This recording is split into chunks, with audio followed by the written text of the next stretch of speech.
पूरे 3 साल के बाद आखिरकार अंकिता भंडारी को और उसके परिवार को न्याय मिल ही गया। बात है 18 सितंबर 2022 की, जब उत्तराखंड के एक रिजॉर्ट में एक मासूम सी बच्ची जो वहां काम करती थी, उसकी जघन्य अपराध करने के साथ साथ बेरहमी से हत्या कर दी गई थी।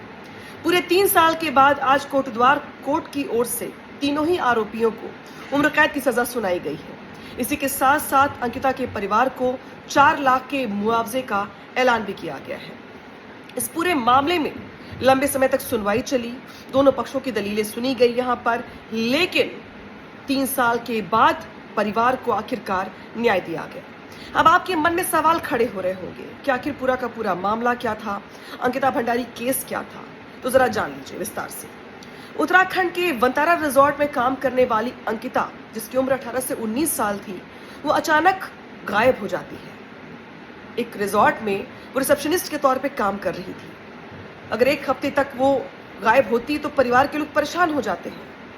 पिता और बाकी भाई घर के लोग थाने पर जाते हैं, गुमशुदगी की रिपोर्ट दर्ज करवाई जाती है, जिसके बाद जब जांच आगे बढ़ती है तो जो मामला खुलता है वो सबको हैरान परेशान करने वाला होता है। अंकिता भंडारी की बड़े ही बेरहमी से हत्या करके चीला झील में फेंक दिया गया था। जब परिवार की ओर से पूरे मामले की जांच को आगे बढ़ाने के लिए रिक्वेस्ट की गई और जब पुलिस ने अपनी ओर से कार्रवाई बढ़ाई आगे, तो हैरान करने वाला खुलासा हुआ, जिसमें बीजेपी के नेता का नाम भी सामने आया।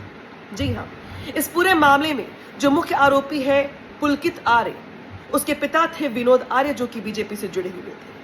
तो जैसे जैसे मामला आगे बढ़ा और जैसे जैसे पुलिस की तफ्तीश आगे बढ़ी, मामले ने राजनीतिक रंग लेना भी शुरू कर दिया। जब पुलिस की कार्रवाई आगे बढ़ी तो पता ये चला कि अंकिता भंडारी की रिजॉर्ट में न सिर्फ रेप किया गया उसके साथ, बल्कि बेरहमी से हत्या करने के साथ उसे चीला झील में फेंक दिया गया। और इस पूरे मामले में आरोपी थे पुलकित आर्य के साथ उसके कई दोस्त। लेकिन सवाल ये खड़ा हुआ कि क्या अंकिता के परिवार को न्याय मिल पाएगा? इसको लेकर पूरे उत्तराखंड में विरोध प्रदर्शन किए गए और अंकिता को न्याय दिलाने की मांग की गई।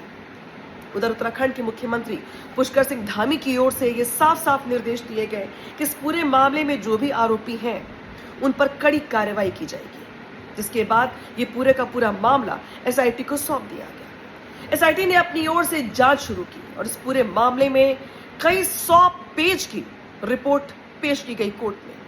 हालांकि कई लोग संतुष्ट तब भी नहीं थे, सीबीआई जांच की मांग कर रहे थे, लेकिन कोर्ट ने यह माना कि एसआईटी की जांच सही दिशा में आगे बढ़ रही है, लिहाजा एसआईटी की जांच को कंटिन्यू किया जाएगा। एसआईटी की जांच आगे बढ़ी, चार्जशीट दायर की गई, 97 गवाह यहां पर सामने लाए गए, जिसमें से 47 गवाहों ने कोर्ट में अपनी ओर से बयान दिए और 2 साल 8 महीने के बाद आज कोटद्वार कोर्ट की ओर से तमाम आरोपियों को उम्र कैद की सजा सुनाई गई है। इसी के साथ साथ अंकिता के परिवार को मुआवजे का ऐलान भी किया गया है।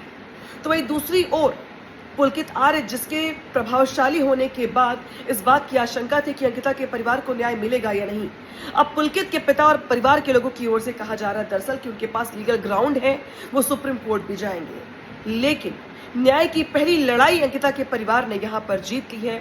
हालांकि उनके परिवार की ओर से पहले से भी आरोपियों को फांसी देने की मांग की जा रही थी, लेकिन आज कोर्ट की ओर से उम्र कैद की सजा का ऐलान किया गया है। तो अंकिता का परिवार ये कहता है कि वो इस सजा से खुश नहीं है, वो आरोपियों के फांसी से नीचे की कोई सजा को बर्दाश्त नहीं करेंगे, वो इसके लिए अग्रिम कोर्ट की ओर आगे बढ़ेंगे, यानी कि जो अगला पायदान है कोर्ट की ओर से वो उस तरफ आगे बढ़ाएंगे कदम। लेकिन आज अंकिता के परिवार को सही मायने में न्याय मिला है। पूरे मामले को लेकर आपकी क्या राय है, बताइएगा सर।